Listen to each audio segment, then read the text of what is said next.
इनके साथ साथ रहते हैं।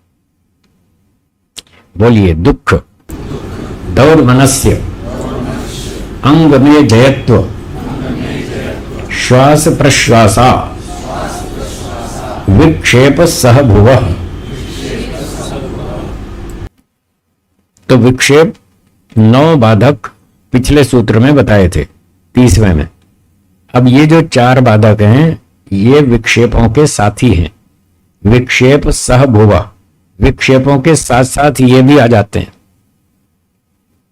जब पिछले 9 बाधक होंगे या 9 में से कोई भी होगा तो पीछे पीछे ये भी आ जाएंगे। ये उनके साथी हैं, दोस्त हैं, ये भी आ जाते हैं। इनसे भी बचना है, ये भी दूर हो जाएंगे। ईश्वर प्रणिधान करने से ये भी दूर हो जाएंगे। तो इनमें पहला बाधक है दुख। दुख दर्शनों में 3 प्रकार का दुख बताया है। वैसे तो कई तरह से इसकी व्याख्या है। दुख 1 भी होता है, 2 भी होते हैं, 3 भी होते हैं, 4 भी होते हैं, 5 भी होते हैं। सब कई तरह से बताया दुखों की चर्चा। पर यहां भाष्यकार व्यास जी ने जो व्याख्या की है उसमें बताया 3 तरह के दुख हैं। एक दुख का नाम है आध्यात्मिक दुख। क्या नाम? आध्यात्मिक दुख। आध्यात्मिक का मतलब अपनी गलतियों से होने वाला दुख। सब व्यक्ति अल्पज्ञ हैं, अल्पशक्तिमान हैं, कहीं ना कहीं गलती करते ही हैं। तो जो हमें अपनी गलतियों से दुख होता है उसका नाम है आध्यात्मिक दुख। एक व्यक्ति सब्जी काट रहा था और पड़ोसी से बात करने लगा, अपनी उंगली काट ली। किसकी गलती से हुआ? अपनी गलती से। तो ये आध्यात्मिक दुख है।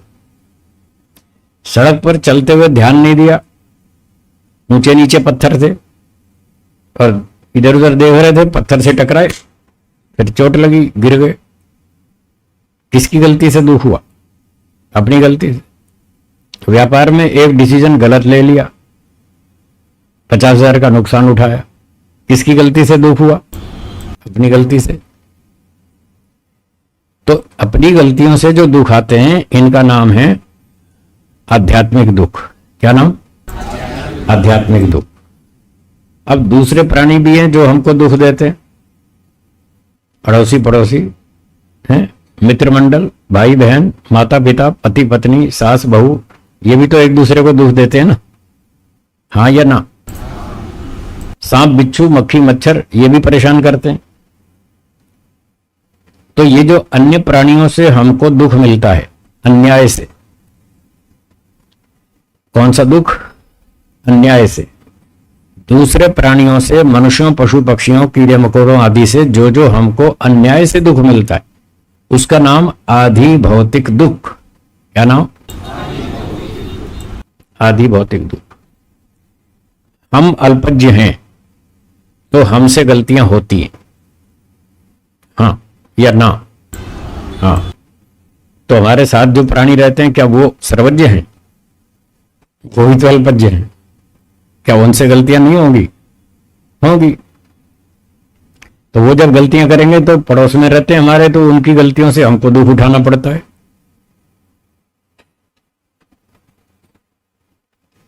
दुनिया में कोई व्यक्ति ऐसा नहीं है जिसके साथ कभी भी अन्याय ना हुआ हो। मिल जाएगा ऐसा आदमी? संजय भाई, सारी धरती पे घूमाओ, एक आदमी मिल जाए और हाथ ऊंचा करके कह दे कि मेरे साथ आज तक कभी अन्याय नहीं हुआ। मिल जाएगा? नहीं। चपरासी से लेकर राष्ट्रपति तक कोई भी बचा हुआ नहीं। सबके साथ अन्याय होता है।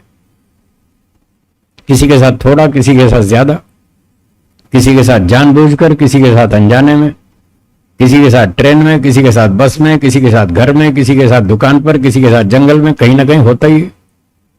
ऐसा कोई आदमी धरती पर पैदा नहीं हुआ आज तक जिसके साथ अन्याय ना हुआ हो। और सब लोग रोना रोते हैं कि साहब मेरे साथ बड़ा अन्याय हो रहा है। अरे सबके साथ हो रहा है भाई, तुम क्यों रो रहे हो? और लोग भी तो जी रहे हैं, तुम भी जी लो ना। फिर रोना धोना किस बात का कि साहब मेरे साथ ऐसा हो रहा है, मेरे ही घर में ऐसा हो रहा है। अरे तुम्हारे घर में नहीं हो रहा, सब घरों में ऐसा है। तुम्हें केवल अपने घर का पता है, पड़ोसी के घर जाके देखो तो पता लगे।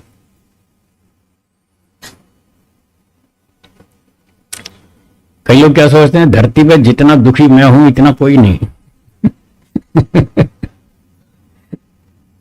क्या कहते हैं, मैंने जो सहन किया है कोई करके तो दिखाए।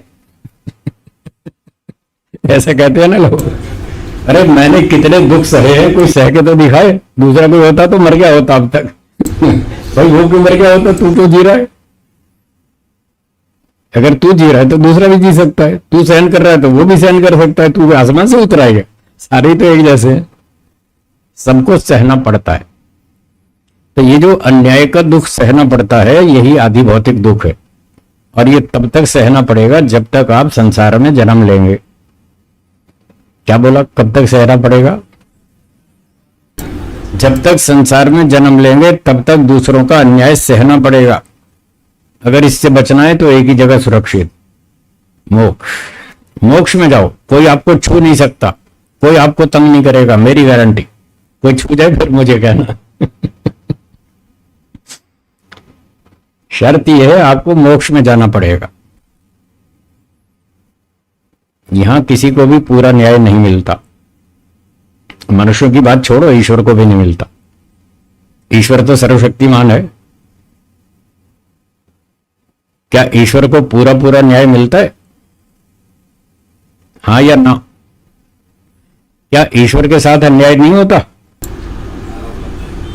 अभी समझ में नहीं आया। अच्छा ये बताइए, लोग ईश्वर को गाली देते हैं या नहीं देते हैं कि नहीं? थोड़ी है ज्यादा? सबसे ज्यादा गाली ईश्वर खाता है, इतनी कुछ भी नहीं, कोई भी नहीं खाता। आप तो क्या 2-4 गाली खाते हैं, ईश्वर तो रोज लाखों गालियां खाता है, रोज खाता है। बताओ उसका क्या दोष है? कोई ईश्वर ने अन्याय किया किसी के साथ? जब उसने किसी के साथ भी अन्याय नहीं किया, सबके साथ ईमानदारी से पूरा न्याय करता है और फ्री में करता है, 1 पैसा फीस नहीं ले रहा, अनादिकाल से कर रहा है, अनंत काल तक करेगा, तब भी उसको गालियां पड़ रही हैं। बताओ ये न्याय है क्या? जब ईश्वर को न्याय नहीं मिलता तो आप और हम कौन से खेत की मूली, हमें क्या न्याय मिलेगा? इसलिए शिकायत करना बंद करो। आज से शिकायत करना बंद करो तो आप सुखी हो जाओगे, मेरी गारंटी है। शिकायत मत करो, वो ऐसा करता है जी, वो ऐसा करता है जी। अरे वो तो करेगा, आपके हाथ में हो तो रोक लो। उसको भगवान भी नहीं रोक पा रहा, आप क्या रोक लेंगे? जो लोग कर रहे हैं कर्म करने में स्वतंत्र हैं या नहीं? तो क्या ईश्वर उनका हाथ पकड़ रहा है कि तुम्हें पाप नहीं करने दूंगा? पकड़ रहा है क्या? जब ईश्वर भी उनको नहीं रोक रहा, आपसे रोक सकते हो तो रोक लो, मैं रोकने को मना नहीं कर रहा। कुछ लोगों को आप रोक भी सकते हैं जो आपसे कमजोर हैं, उनको तो आप दबा भी लेंगे, थप्पड़ भी मार लेंगे, 2-4 को मार सकते हैं बस, ज्यादा थोड़ी। सब पर तो आपकी ताकत नहीं चलती ना आपके पास इतनी शक्ति है, ना इतनी बुद्धि है, ना इतना सामर्थ्य है, ना इतना अधिकार है कि आप हर एक को रोक लें। जो भी आपके साथ अन्याय करता है आप उसको रोक लें, आपके बस का नहीं है। फिर जिसको रोक नहीं सकते तो उससे अपना बचाव कर लो बस, इससे ज्यादा कुछ नहीं कर सकते। अपना बचाव जरूर करें, काम का पिटने के लिए पैदा नहीं हुए। हाँ, अच्छी तरह जियो, शांति से जियो, बुद्धिमत्ता से जियो, दुष्टों से अपनी रक्षा करो, ये ठीक है। पर ये मत मानो कि कोई भी अन्याय नहीं कर पाएगा, ये मत सोचो, कोई तो करेगा। अगर उससे बचना हो तो मोक्ष में जाओ, मोक्ष में आपको कोई नहीं छुएगा, ये गारंटी। पर यहां जब तक हैं तब तक कोई ना कोई दुख देगा, कोई जानबूझकर देगा, कोई अनजाने में देगा, कोई थोड़ा देगा, कोई अधिक देगा। तो पहचान करो कौन दुष्ट है कौन अच्छा है। दुष्टों से दूर रहो, महर्षि पतंजलि जी ने बताया है, बस अभी आने वाला सूत्र। दुष्टों से दूर रहो, सावधान रहो और अपना चुपचाप काम करो और मोक्ष में निकल लो। ऐसे व्यक्ति को जीना चाहिए। तो बात चल रही थी 3 दुखों की, उसमें आदि भौतिक दुख, अन्य प्राणियों के अन्याय से जो हमको दुख भोगना पड़ता है उसका नाम क्या है? आदि भौतिक दुख। तो ये भी आता ही रहता है। सांप, बिच्छू, मक्खी, मच्छर, कॉकरोच आदि परेशान करते ही रहते हैं। कुछ अड़ोसी पड़ोसी भी तंग करते हैं। जब आप ध्यान करेंगे तभी वो स्टीरियो बजाएगा जोर से, पड़ोसी आपका आपको ध्यान नहीं करने देगा। तो इस प्रकार से फिर आप जंगल में जाएंगे, वहां ध्यान करेंगे, वहां कौवा बोलेगा, कोयल बोलेगी, कोई और पक्षी बोलेगा, वो आपको तंग करेगा, कुछ तो होगा, कोई बात नहीं, उससे अपनी रक्षा करेंगे, प्रयास करेंगे। तीसरा दुख है आधि दैविक दुख। तीसरा कौन सा? आधिदैविक। तो आधिदैविक का मतलब जो सूर्य, पृथ्वी, जल, अग्नि, वायु ये सब देवता कहलाते हैं।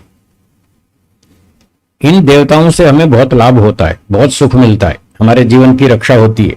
पृथ्वी, जल, अग्नि, वायु, आकाश, इन सब से हमको लाभ मिलता है। परंतु इन देवताओं में भी कभी कभी उथल पुथल हो जाती है, और इनकी उथल पुथल से हमको नुकसान भी हो जाता है कभी कभी। जैसे भूकंप आता है, भूमि में कंपन होती है, भूकंप आता है, बहुत से मकान गिर जाते हैं, बहुत से लोग मर जाते हैं, पशु पक्षी भी मरते हैं, संपत्ति की भी हानि होती है। तो आंधी से, तूफान से, बाढ़ से, भूकंप से, ये जो प्राकृतिक दुर्घटनाएं हैं, इनसे जो हानियां होती हैं, नुकसान होते हैं, उसको बोलते हैं आधिदैविक दुख। आधिदैविक। तो ये 3 तरह के दुख हमारे जीवन में आते रहते हैं। जो व्यक्ति ईश्वर प्रणिधान करता है वो सावधान रहता है, वो चारों तरफ चौकन्ना होकर चलता है, कहां से गाड़ी आ रही है, कौन ठोकेगा, बच के चलता है। सावधानी हटी, दुर्घटना घटी, चाहे वो सड़क पे हो चाहे जीवन में हो। आपके पास पड़ोस में मित्र संबंधी रिश्तेदार जो लोग रहते हैं, आपके ऑफिस में, ट्रेन में, बस में यात्री होते हैं, उन सब से चौकन्ने रहो, सावधान रहो। कोई भी आपको कभी भी नुकसान कर सकता है। किसी के माथे पे लिखा ये चोर है, नहीं लिखा, कोई भी चोरी कर सकता है, कोई भी परेशान कर सकता है, कोई भी दुख दे सकता है। सबके मन की बात आप नहीं जानते, पर जो सावधान रहता है वो मार खाने से बच जाता है, बहुत कुछ बच जाता है। सारा तो नहीं बच पाता, लेकिन काफी कुछ बच जाता है। तो इतना भी कम नहीं, इतना भी बहुत है। जब संसार में जन्म लिया है, गलती की है, तो दंड तो मिलेगा। जन्म लेना ही सबसे बड़ी गलती है। एक दिन एक व्यक्ति कहने लगा, जी मेरा भाई मुझे बहुत तंग करता है। मेरे 2 भाई हैं, मेरे छोटे हैं दोनों, और मैं उनसे बड़ा हूं। जब हम छोटे छोटे बच्चे थे, हमारे पिताजी की डेथ हो गई। मैं तीनों में बड़ा भाई था, सबसे बड़ी जिम्मेदारी मेरे पर आ गई घर चलाने की। मैं क्या करता, मुझे पढ़ाई छोड़नी पड़ी। मैंने नौकरी की, व्यापार किया, पैसे कमाए, भाइयों को पढ़ाया लिखा। अब ये दोनों भाई इंजीनियर बन गए, अब बड़े विद्वान हो गए, पैसे कमाते हैं, मजे करते हैं, और मुझे पूछते नहीं। मुझे पूछते नहीं, मैंने इनके लिए अपना जीवन खराब कर लिया, इनका जीवन बनाया। अब ये मुझे पूछते नहीं, कोई सम्मान नहीं देते, कोई बात नहीं करते। बताओ ये मेरे साथ अन्याय नहीं है क्या? मैंने कहा है। तो मेरे भाई मेरे साथ अन्याय क्यों करते हैं? मैंने कहा इसलिए करते हैं क्योंकि आपने संसार में जन्म लिया, यही गलती आप। वो हंसने लगा, मतलब जन्म लेना भी कोई गलती है? मैंने कहा संसार में जन्म लेना ही तो सबसे बड़ी गलती है। वो मैंने भी की और आपने भी की, इसलिए दोनों पिट रहे हैं। आप भी पिट रहे हैं, मैं भी पिट रहा हूं। मैं कौन सा 100% सुरक्षित हूं? मैं भी नहीं हूं। आपके साथ अन्याय होता है, मेरे साथ भी होता है। मैं ट्रेन में जाता हूं, लोग मुझे बिना टिकट समझते हैं। दुकान पे फ्रूट खरीदने जाता हूं तो लोग कहते हैं चलो महाराज आगे चलो, आगे चलो। मुझे भिखारी समझते हैं। मैं भिखारी हूं क्या? बताओ, मैं पढ़ा लिखा आदमी हूं, मुझे लोग कॉलेज में जाता हूं तो अनपढ़ समझते हैं। एक दिन राजकोट में गया, वहां की यूनिवर्सिटी में प्रवचन था मेरा, तो मैं जा रहा था प्रवचन देने, तो कॉलेज के विद्यार्थी मुझे यूं देखे, यूं ऐसे देखे जैसे कोई चिड़ियाघर से छूट कर आया हो।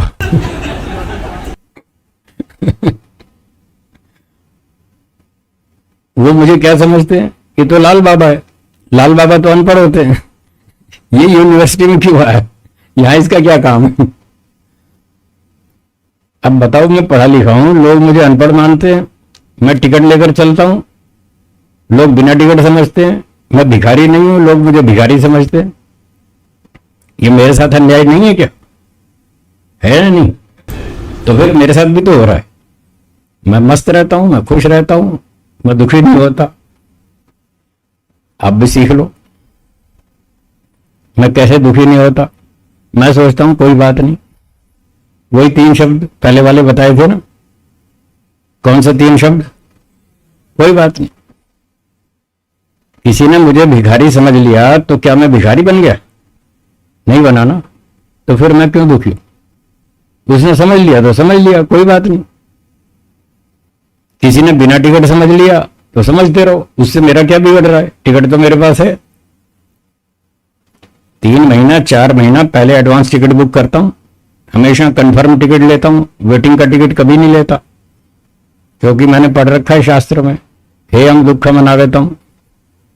क्यों लालचंद जी, लिखा है ना, हेयम दुखम अनागतम, आने वाले दुख से बचो, एडवांस रिजर्वेशन करो, कंफर्म टिकट लेकर जाओ, वेटिंग का मत लो, खामखा टेंशन में रहोगे। जब तक टिकट कंफर्म नहीं होगा तब तक टेंशन में रहोगे। तो मैं टेंशन वाला काम करता नहीं, इसलिए खुश रहता हूं।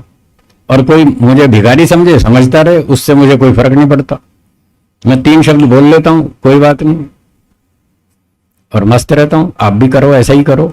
आपको कोई परेशान करे, दुखी करे तो दुखी मत होना, उसका समाधान ढूंढो, यही समाधान है। हम सबके दिमाग पर ताला नहीं लगा सकते। बोलिए, हम सबके मुंह पर ताला नहीं लगा सकते। तो कोई व्यक्ति आपके बारे में कुछ भी सोचेगा, कुछ भी बोलेगा, आप ताला नहीं लगा सकते। क्यों दुखी हो रहे हैं? वो स्वतंत्र है, करने दो। आप अपने स्वतंत्र है, आप अपना काम करो, आप अपना बचाव करो, बस ऐसे चलना चाहिए।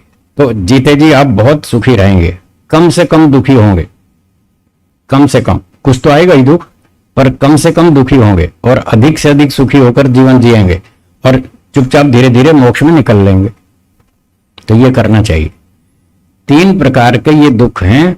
तो जो व्यक्ति ईश्वर समर्पण करता है, इस प्रकार से वो दुखों से बचा रहता है, और जो समर्पण नहीं करेगा तो उसको ये 3 दुख परेशान ज्यादा करेंगे। अब अगला बाधक है दौर्मनस्य। अगला क्या है? दौर्मनस्य। ये भी एक बाधक है, ये भी बहुत बड़ा बाधक है और आपके साथ होता रहता है। दौर्मनस्य का मतलब है मन में खिन्नता होना। खिन्नता, हिंदी में उसको खिन्नता कहते हैं, आपकी गुजराती भाषा में कंटाला कहते हैं। कंटाला, हूं तो कंटाળી गयो છું, एवो मानस છે, हूं तो कंटाળી गयो છું, हो जाते हैं ना, घबरा जाते हैं उससे दुखी हो जाते हैं, परेशान हो जाते हैं। कैसा आदमी है, मानता ही नहीं, सुनता ही नहीं, समझता ही नहीं तो तंग आ गया इससे। तो ये जो तंग आ जाते हैं ना, ये भी एक बाधक है। तंग नहीं आना, किसी व्यक्ति से, परिस्थितियों से तंग नहीं आना, कंटालना नहीं है। अगर कंटाल गए तो फिर मन उखड़ जाएगा, मन में बेचैनी होगी, और जब मन में उखड़न हो, बेचैनी हो, तो फिर आप मन को ईश्वर में नहीं टिका पाएंगे। इसलिए यह भी बाधक है। ये कब होता है कंटाला? जब आपकी इच्छा पूरी नहीं होती, तब होता है। क्या बोला?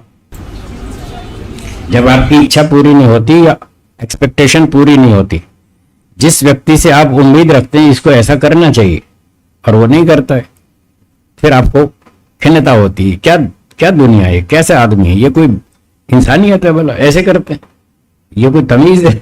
ऐसे ऐसे मन में कंटाला आता है।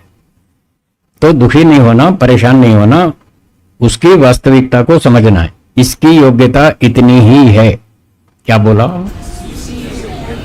इस वाक्य को रट लीजिए, याद कर लीजिए, लिखिए, दीवार पर चिपकाइए। इस व्यक्ति की योग्यता इतनी ही है, ये इतना ही काम करेगा, उससे अधिक आशा मत रखिए, वरना आप खुद दुखी होंगे। ये जो ओवर एक्सपेक्टेशन है, यही तो हमारी दुख का कारण है। बहुत सारे कारण है, उसमें ये भी एक कारण है। ओवर एक्सपेक्टेशन, आवश्यकता से अधिक उम्मीद लगा लेना। जिसकी जितनी योग्यता है उससे उतनी आशा रखें, बस। अधिक आशा मत रखो, नहीं तो आप दुखी होंगे, फिर आपको कंटाला आएगा, ये ऐसा क्यों नहीं करता। और जिस काम को आप कहेंगे ये करो, उसको करना चाहिए, वो नहीं करता, तो आपके मन में गुस्सा आएगा, ये ऐसा क्यों नहीं करता। और जो आपको पसंद नहीं है वो अपनी मनमानी करता है, उसकी इच्छा ऐसी है, उसकी बुद्धि ऐसी है, उसकी योग्यता इतनी है, वो करता है। आपको पसंद नहीं है तो आपको गुस्सा आएगा, ये ऐसा क्यों करता है, उसकी योग्यता इतनी है, बस, दैट्स ऑल, खत्म बात। तो ये प्रश्न का उत्तर तैयार रखें और कंटाला खत्म।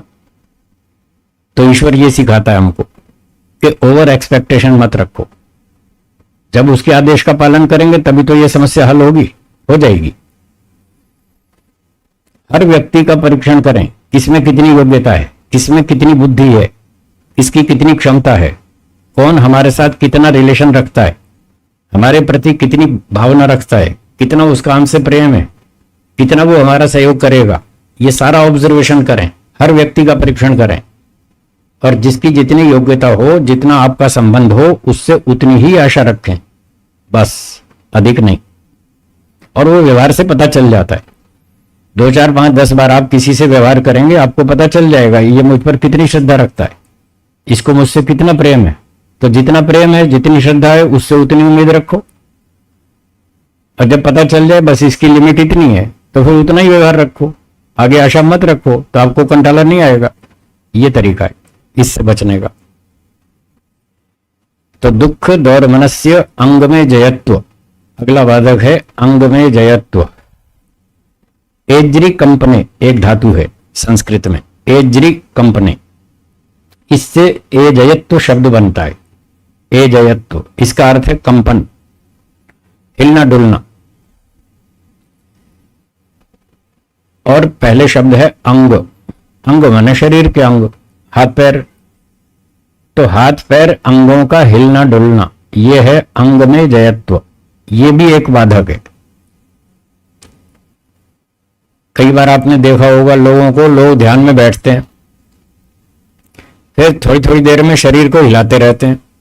कभी ऐसे बैठ जाएंगे शुरू में, फिर थोड़ा थक जाएंगे, फिर यूं कर लेंगे, फिर थोड़ा यूं हिला देंगे गर्दन को, फिर सर खुजाएंगे, फिर टांग खुजाएंगे, कुछ ना कुछ हिलाते रहेंगे।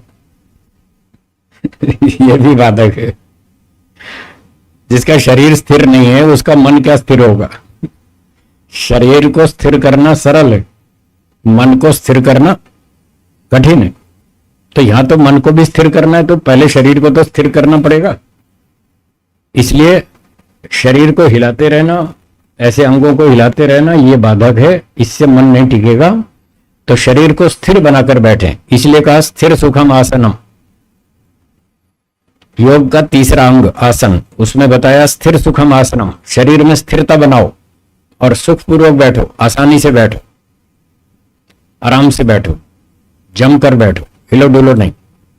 तो आपका शरीर स्थिर हो जाएगा, फिर मन भी स्थिर हो जाएगा, तब आप ध्यान कर पाएंगे। तो शरीर को हिलाना डुलाना नहीं, इसको बंद रखें। और कभी कभी रोग की स्थिति में भी ये बाधक उत्पन्न हो जाता है। जैसे किसी किसी को श्वास रोग हो गया है, वो ऐसे अगला आ रहा है, श्वास प्रश्वास वो आगे है, पर अंग में जो है तो कभी कभी ऐसा होता है, किसी किसी को वो पार्किंसन बोलते हैं, पार्किंसन, ऐसे गर्दन हिलने लगती है बड़ी उम्र में, 60-65 के बाद फिर गर्दन हिलने लगती है, हाथ पैर हिलने लगते हैं, कंपन रोग आ जाता है, ठीक से लिख नहीं पाते, हाथ हिलता रहता है। तो ये भी एक बाधक है। जब हाथ ही नहीं हिलता तो शरीर क्या टिकेगा और मन तो क्या टिकेगा, वो हिलता रहता है। ये भी एक रोग है, इससे भी बचना चाहिए, ये भी एक बाधक है। तो ये हो गया अंग में जयत्व। और आगे है श्वास प्रश्वास। ये 2 शब्द हैं, श्वास और प्रश्वास। तो हम जो सांस लेते हैं उसका नाम है श्वास, और जो छोड़ते हैं इसका नाम है प्रश्वास। तो 24 घंटे हम सांस लेते रहते हैं, छोड़ते रहते हैं, पर कभी कभी ये अनियंत्रित हो जाता है। जब हम दौड़ लगाते हैं तो सांस तेज तेज चलती है, या आप 2 फ्लोर सीढ़ी चढ़ के आएंगे तो सांस चढ़ जाएगा, किसी को 3 फ्लोर में चढ़ जाएगा, बड़ी उम्र वालों को तो 2 ही फ्लोर में सांस चढ़ जाता है, मुश्किल होती। और अथवा किसी को श्वास रोग हो जाए तो उसकी भी सांस कंट्रोल में नहीं रहती, नियंत्रण में नहीं रहती। तो ये भी बाधक है। जब श्वास पर ही आपका नियंत्रण नहीं है, स्थिरता नहीं है, तो आपका दिमाग, आपका मन उस तरफ जाएगा, ईश्वर में नहीं टिकेगा, फिर सांस की ओर जाएगा, सांस स्थिर नहीं है। तो ये भी एक बाधक है। अगर ईश्वर प्रणिधान करेंगे, दिनचर्या ठीक रखेंगे, जल्दी सोएंगे, जल्दी उठेंगे, व्यायाम करेंगे, खान पान ठीक रखेंगे, यम नियम का पालन करेंगे, सारे काम ठीक ठाक करेंगे, वेदों का अध्ययन करेंगे, तो ये सारे बाधक दूर हो जाएंगे। ठीक है जी। तो ये था प्रसंग बाधकों का, पूरा हुआ, 31 सूत्र पूरे हुए।